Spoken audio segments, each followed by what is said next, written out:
विद्यार्थियों, आज हम लोग समझते हैं कि पेपर में आखिर जो प्रश्न आएगा तो उसको क्या करना रहता है। एक बात बता दें, मॉडल पेपर में आपको यही बताया जाता है कि इस नंबर पर ये करना है, इस नंबर वाले प्रश्न को ये करना है। ये सारी बातें आपको मॉडल पेपर में बताई जाती हैं। मॉडल पेपर का मतलब ही होता है कि आप ये समझें कि किस नंबर पर क्या करने के लिए आएगा। ठीक है, तो यदि आप मॉडल पेपर देखे हैं, मॉडल पेपर एक बार देख के गए हैं परीक्षा देने के लिए, तो आप तुरंत समझ जाएंगे कि इस प्रश्न को क्या करना है, कैसे करना है। लेकिन अगर मॉडल पेपर नहीं देखे हैं तब तो आपको पता ही नहीं चलेगा कि 8वें नंबर के प्रश्न को क्या करना है, 7वें को क्या करना है, 9वें को क्या करना है। समझ में आ गया? इसलिए आपको सबसे पहले पेपर समझना है कि पेपर में किस नंबर पर कौन सा प्रश्न आएगा और उसको कैसे करना है। ठीक है, चलिए हम लोग समझते हैं। देखिए, ये जो पेपर है इसमें सबसे पहला ही जो प्रश्न होगा आपका वो होगा, देखिए ये लिखा है प्रश्न 1। तो ये जो प्रश्न 1 है ये आपका, इसमें क, ख, ग, घ और ङ कितने प्रश्न रहेंगे? 5 प्रश्न। मतलब प्रश्न 1 में 5 प्रश्न रहेंगे, क, ख, ग, घ और ङ। और पांचों को कैसे करना है? तो जो सही है केवल वही उत्तर लिख देना है। मतलब ये बहुविकल्पीय प्रश्न है। पहला वाला प्रश्न कैसा है? बहुविकल्पीय। कितने प्रश्न रहेंगे पहले में? 5 प्रश्न रहेंगे। और बस आपको जो उत्तर सही है वही छांट करके लिख देना है पेपर में, कॉपी में। चलिए अब हम लोग चलते हैं दूसरे प्रश्न पर। तो बच्चों जो दूसरा प्रश्न आएगा ना वह भी ऐसा ही रहेगा। दूसरे प्रश्न में भी आपको 5 प्रश्न रहेंगे। कितने प्रश्न रहेंगे? 5। क, ख, ग, घ और ङ, इस प्रकार 5 प्रश्न रहेंगे। और इसको भी ठीक एकदम वैसे ही करना है। मैं आपको बताऊं, भले ही आपको उत्तर सही आए या ना आए, लेकिन उसको लिखना जरूर। परीक्षा में कभी भी किसी भी प्रश्न को छोड़ के मत आना। ऐसा मत बोलना कि हमको नहीं आ रहा था तो हम नहीं किए। कुछ ना कुछ उसमें लिखो, उस चीज से, उस प्रश्न से संबंधित कुछ ना कुछ बात उसमें लिख दो। अब मान के चलो 4 ऑप्शन दिया है और आपको कुछ नहीं आ रहा है, तो आप क्या करेंगे? अरे आपको जो लग रहा है कि ये सही है वही लिख दो, हो सकता है सही हो जाए। इसलिए पेपर में प्रश्न को खाली छोड़ के मत आना। लिखोगे तो नंबर मिलेगा, नहीं लिखोगे तो नहीं मिलेगा। तो कुछ ना कुछ लिखो। तो देखो, पहले में भी 5 प्रश्न, दूसरे में भी 5 प्रश्न। और ये पांचों प्रश्न कैसे रहेंगे? बहुविकल्पीय रहेंगे। जो सही है वो उत्तर छांट के लिख दीजिए बस। तो ये तो सब लोग कर लेंगे। ये अलग बात है कि आप गलत करते हैं कि सही करते हैं। आपको करना है, छोड़ के नहीं आना है। ठीक है, चलिए अब आगे बढ़ते हैं, अगले प्रश्न पे चलते हैं। तीसरे प्रश्न पे देखिए, जो आपका तीसरा प्रश्न होगा, समझिए तीसरे प्रश्न में 2 गद्यांश रहेंगे। गद्य से रहेगा, आपके पाठ से कुछ लाइनें दे देगा और कहेगा उनको पढ़िए। अब पढ़ करके नीचे लिखे प्रश्नों का उत्तर दीजिए। देखिए लिखा है ना, इसलिए मैं मानता हूं कि दुख भगवान का वरदान है। तो ये तीसरे प्रश्न में कई गद्यांश रहेंगे? 2। करना कैठो है? कोई एक ही करना है, कोई एक ही करना है, दोनों नहीं करना है। कैसे? देखो मैं समझा रहा हूं। यहां पर एक गद्यांश ये है और यहां पर देखो 5 प्रश्न दिए हुए हैं। 5 प्रश्न। तो इन 5 प्रश्न का उत्तर कहां मिलेगा? ये ऊपर वाले गद्यांश में मिलेगा। तो गद्यांश कितने रहेंगे? 2। एक देखो ये दिया है और यहां देखो अथवा करके एक तो नीचे भी दिया है। तो तुम कौन सा करोगे? पहले दोनों गद्यांश को पढ़ लेना, देख लेना कि कौन सा आसान है, किस गद्यांश का तुमको पाठ का नाम याद है, लेखक का नाम याद है, वो वाला कर देना। चाहे ये वाला करो चाहे ये वाला। करना क्या है? पहला प्रश्न, उपर्युक्त गद्यांश का संदर्भ लिखना है तो संदर्भ लिख देना इसका। रेखांकित अंश की व्याख्या, तो जितने के नीचे रेखा खींची है, देखो मैं बता रहा हूं रेखा कितने के नीचे खींची हुई है, देख लो यहां पर। देखो ये रेखा खींची हुई है ना, तो जिसके नीचे रेखा खींची रहती है उसी को कहते हैं रेखांकित अंश।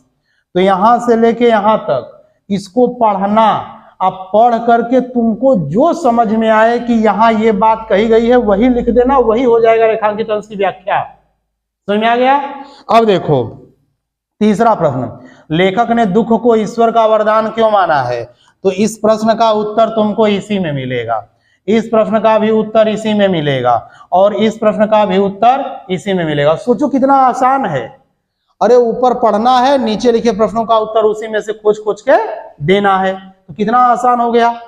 तो इसको छोड़ना मत, करके आना, मैं कह रहा हूं बार बार। अब देखो चलो आगे चलते हैं। यह है दूसरा वाला गद्यांश। तो मैंने आपको बताया है कि चाहे वो वाला करना चाहे ये वाला। देखो इसमें भी 5 प्रश्न दिए हैं, देख लो, 4 इधर है और एक नीचे है, तो इसमें भी कितने प्रश्न हैं? 5 प्रश्न हैं। तो चाहे ऊपर वाला गद्यांश करो चाहे नीचे वाला, कोई एक ही करना है। और कितने प्रश्न है उनमें? 5, पांचों का उत्तर दे देना है। ठीक है, चलो अब हम लोग आगे चलते हैं प्रश्न नंबर 4 पर। देखो जो प्रश्न नंबर 4 होगा ना, वह भी बिल्कुल ठीक ऊपर वाले जैसा होगा। ऊपर में 2 गद्यांश दिया था, तो नीचे वाले में 2 कविता देगा, और उसमें भी कितने प्रश्न रहेंगे? 5 प्रश्न। तो कविता को पढ़ना है और उत्तर देना है, किसी एक ही कविता का, दोनों कविता का मत देना, या तो ऊपर वाली जो कविता है उसका या नीचे वाली जो कविता है उसका। तो किसी एक ही कविता का करना है, दोनों कविताओं का नहीं करना है। और करना क्या है?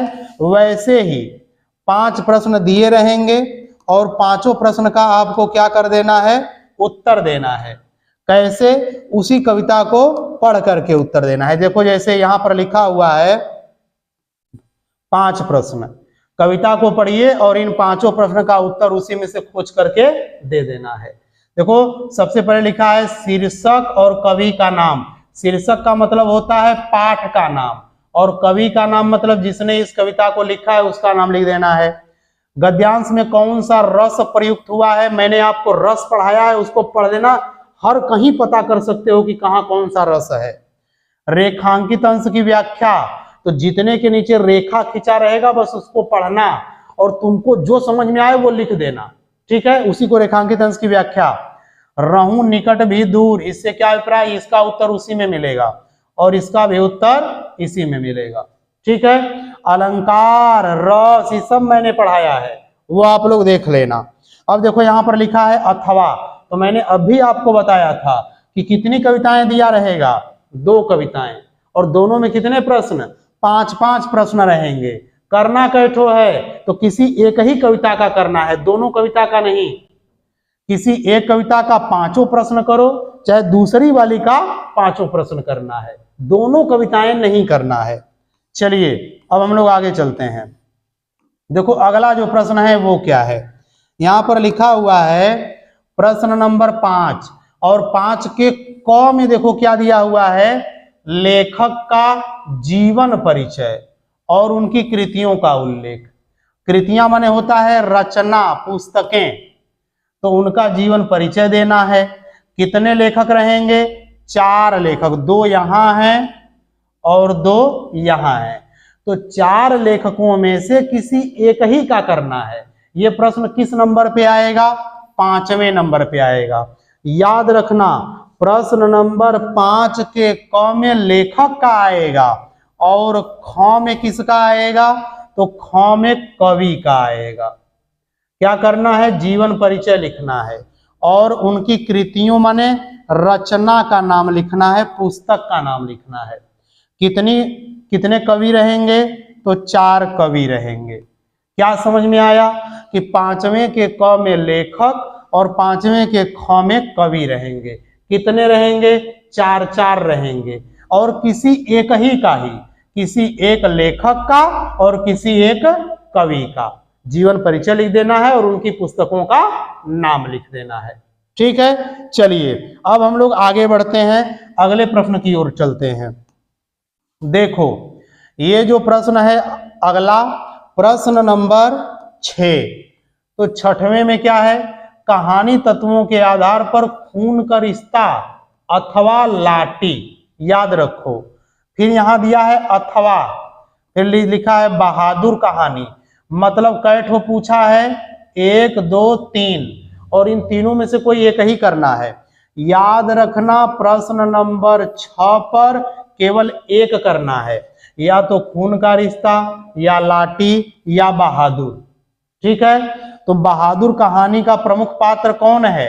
बहादुर है। तो बहादुर कैसा लड़का था उसी का चरित्र चित्रण कर देना है। या फिर आपको क्या करना है, कहानी की समीक्षा। तो इस कहानी को अपने आधार पर लिख दीजिए, चाहे खून का रिश्ता लिखिए, चाहे लाठी लिखिए, चाहे बहादुर, इनमें से कोई एक ही करना है। याद रखना, ये नहीं कि ये अथवा दिया है तो ये भी कर देना। प्रश्न नंबर 6 में केवल एक ही करना है। जितना भी प्रश्न रहेगा प्रश्न नंबर 6 में, उसमें से केवल एक करना, बाकी को छोड़ देना। चलो अगले नंबर पे चलते हैं। प्रश्न नंबर 7, स्वपठित खंड काव्य। याद रखना प्रश्न नंबर 7 में बहुत से प्रश्न रहेंगे, उसमें तुमको खोजना है कि रश्मि रथी कहाँ लिखा है, और जहां रश्मि रथी लिखा रहेगा वहीं रुक जाना। देखो ग नंबर पर रश्मि रथी लिखा है, 2 प्रश्न हैं। कह रहा है कि रश्मि रथी खंडकाव्य के किसी एक सर्ग की कथा वस्तु लिखना है, या फिर रश्मि रथी खंडकाव्य के आधार पर प्रधान पात्र। प्रधान पात्र का मतलब होता है कर्ण या नायक। नायक कहेगा तब भी कर्ण का चरित्र चित्रण ही लिखेंगे आप लोग। तो याद रखना प्रश्न नंबर 7 में बहुत से प्रश्न रहेंगे, तुमको कोई नहीं करना है, केवल खोजना है कि रश्मि रथी कहाँ लिखा है, और जहां रश्मि रथी लिखा रहेगा केवल वो वाला करना है, बाकी को छोड़ देना है। और उसमें भी 2 प्रश्न रहेंगे तो कोई एक ही करना है, चाहे चरित्र चित्रण करना, चाहे कथा वस्तु लिखना। चरित्र चित्रण आसान होता है, मैंने वीडियो में बताया है, इसलिए तुम लोग चरित्र चित्रण वाला कर देना। समझ में आ गया? प्रश्न नंबर 7 में बहुत से प्रश्न रहेंगे, खोजना की रश्मि रथी कहाँ लिखा है, वहां पर भी 2 प्रश्न रहेंगे, केवल एक करना, बाकी सबको छोड़ देना। ठीक है, चलो अब हम लोग आगे चलते हैं, देखते हैं अगला प्रश्न। प्रश्न नंबर 8 देखो। प्रश्न नंबर 8 में क्या है, निम्नलिखित संस्कृत गद्यांश। संदर्भ लिखना है और हिंदी में अनुवाद करना है। तो कै ठो दिया है बच्चों? 2 ठो, एक यहां दिया है और एक यहां दिया है। तो चाहे ये वाला करो चाहे ये वाला, करना क्या है, संदर्भ लिखना है। तो संदर्भ कैसे लिखेंगे, प्रस्तुत संस्कृत गद्यांश। क्या लिखेंगे, संस्कृत गद्यांश। प्रस्तुत संस्कृत गद्यांश हमारी पाठ्य पुस्तक हिंदी के संस्कृत दिग्दर्शिका, पुस्तक का नाम है, क्योंकि हिंदी के पीछे देखना संस्कृत दिग्दर्शिका है। तो संस्कृत दिग्दर्शिका के आत्मज्ञ एवं सर्वज्ञ नामक पाठ से लिया गया है। रचयिता और लेखक इसमें नहीं होते हैं, तो आपको ऐसे कर देना है। ये हो गया संदर्भ। और हिंदी में अनुवाद का मतलब इसको पढ़ना और तुमको जो अर्थ समझ में आ जाए कि यहाँ ये बात बताई गई है, लिख देना। मैंने पाठ में पढ़ाया है, यदि आप पाठ पढ़े होंगे ध्यान से तो आप कहानी की तरह आपको याद आ जाएगा, लिख देंगे। इसलिए पाठ को कहानी की तरह पढ़ो, एकदम याद कर लो। समझ में आ गया? तो मेरा बताने का मतलब है कि 8वें नंबर पर क्या आएगा, 8वें के क में, 8वें के क में संस्कृत गद्यांश आएगा। कै ठो आएगा, 2 ठो आएगा। करना कै ठो है, कोई एक ही करना है। क्या करना है, संदर्भ लिखना है और हिंदी में अनुवाद लिख देना है। ठीक है, चलिए अब आगे बढ़ते हैं और देखते हैं कि और क्या क्या करने के लिए दिया है। देखो यहां पर 8वां का जो ख प्रश्न है, इसमें श्लोक आएगा। 8वें के क में गद्यांश आएगा और ख में श्लोक आएगा। कै ठो, 2 ठो, एक यहां है एक यहां है। यहां अथवा दिया हुआ है, तो चाहे ये वाला करो चाहे ये वाला करो। करना क्या है, संदर्भ लिखना है और अनुवाद करना है हिंदी में, मतलब अर्थ लिख देना है। संदर्भ कैसे लिखेंगे, प्रस्तुत श्लोक। क्या लिखेंगे, श्लोक। प्रस्तुत श्लोक हमारी पाठ्य पुस्तक हिंदी के संस्कृत दिग्दर्शिका के सुभाषित रत्नानी नामक पाठ से लिया गया है, बस। फिर उसके बाद लिखेंगे हिंदी अनुवाद और इसका अर्थ लिख देंगे। ठीक है, समाप्त हो जाएगा आपका प्रश्न। ऐसे ही करना है। क्या ध्यान देना है कि 8वें के क में गद्यांश और 8वें के ख में श्लोक आएगा। अब कोई एक ही करना है, 2 श्लोक में से भी कोई एक श्लोक और गद्यांश में से भी कोई एक गद्यांश। ठीक है, चलिए अब हम लोग अगले प्रश्न पे चलते हैं। देखो 9वां वाला क्या कह रहा है। 9वां प्रश्न कह रहा है कि निम्नलिखित में से किन्हीं 2 प्रश्नों का उत्तर संस्कृत में दीजिए। तो कितने प्रश्न रहेंगे बच्चों? 4 प्रश्न रहेंगे, देख लो। और 4 में से भी केवल 2 का उत्तर देना है। कितने का? 2 का, और संस्कृत में देना है। ये मैं आपको वीडियो में बताया हूं, वो आप देख लेना। ठीक है, तो ये 4 में से आपको किसी 2 प्रश्न का उत्तर संस्कृत में दे देना है। और देखो 2 ठो उत्तर दोगे तो 4 नंबर मिलेगा, इसलिए छोड़ना नहीं है, करके आना है। ठीक है, चलिए अब हम लोग आगे बढ़ेंगे। ये भी याद करते रहो कि किस नंबर पर क्या करने के लिए आ रहा है। 9वें नंबर पर संस्कृत में प्रश्न पूछेगा, उत्तर देना है। 10वें नंबर पर देखो 10वें के क में रस पूछेगा। 2 में से किसी एक रस का परिभाषा और उदाहरण लिख देना। भयानक रस अथवा अद्भुत रस। किसी एक अथवा दिया रहता है तो मतलब एक का ही, चाहे इसका चाहे इसका।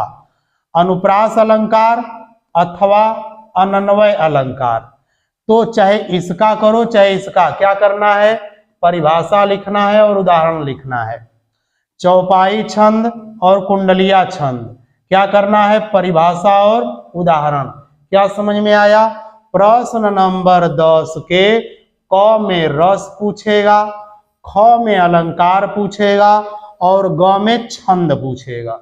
ठीक है, 2-2 पूछा रहेगा, केवल एक एक का उत्तर देना है।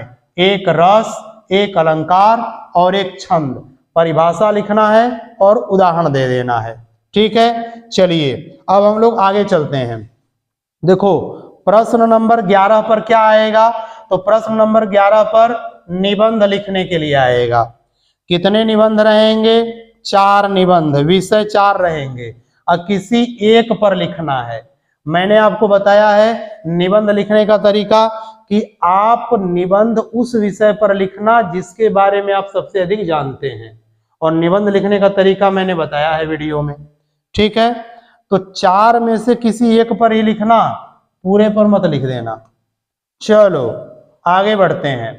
अब देखो जब 12वें नंबर पर जाओगे तो 12वें नंबर के क में संधि रहेगा, और क के पहले में भी संधि और दूसरे में भी संधि रहेगा।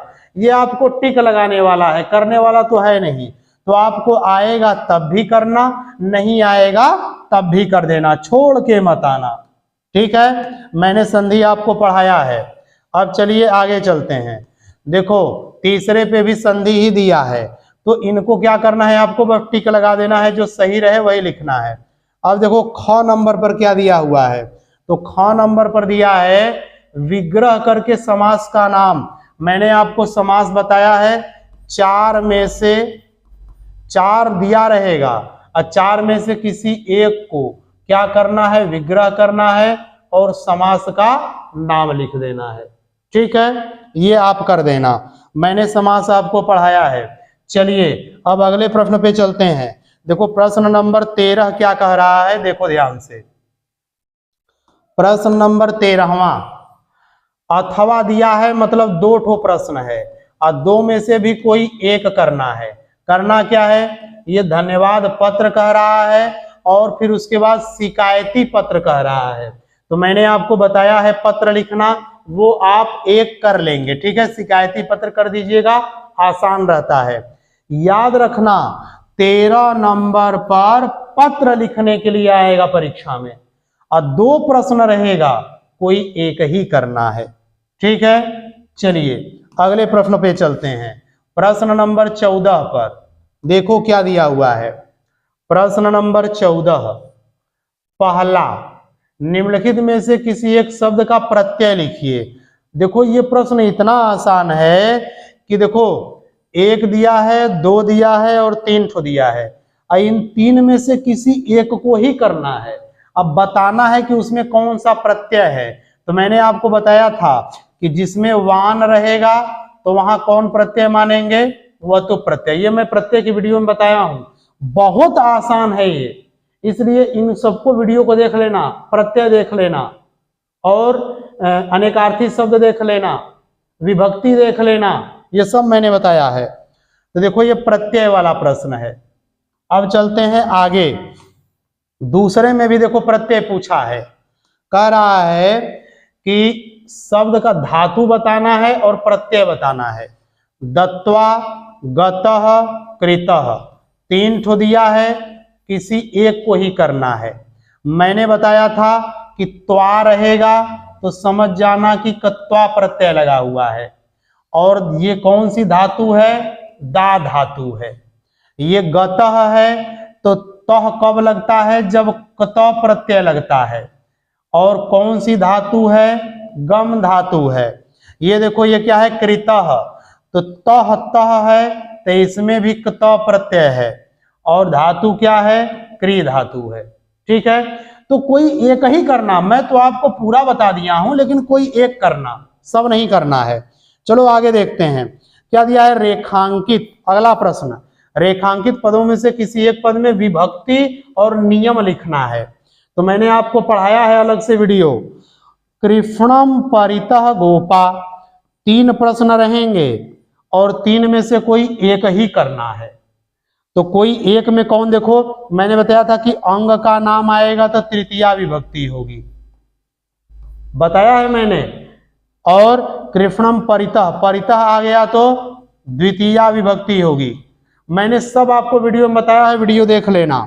ये देखो लिखा है रामस्य माता, संबंध वाला है, तो वो भी मैंने, तो इसमें से 3 दिया है और तुमको कोई एक ही करना है, तो जो सबसे आसान लगेगा वही करना।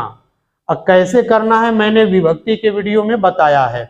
इस प्रकार विद्यार्थियों आपका ये प्रश्न पत्र था। याद रखना कि जैसे इसमें दिया गया है कि इस नंबर पर ये करना है, इस नंबर पर ये करना है, वैसे ही पेपर में भी उसी नंबर पर ये प्रश्न आएंगे। समझ में आ गया? तो ये आपका मॉडल पेपर पूरी तरह से समाप्त हो गया।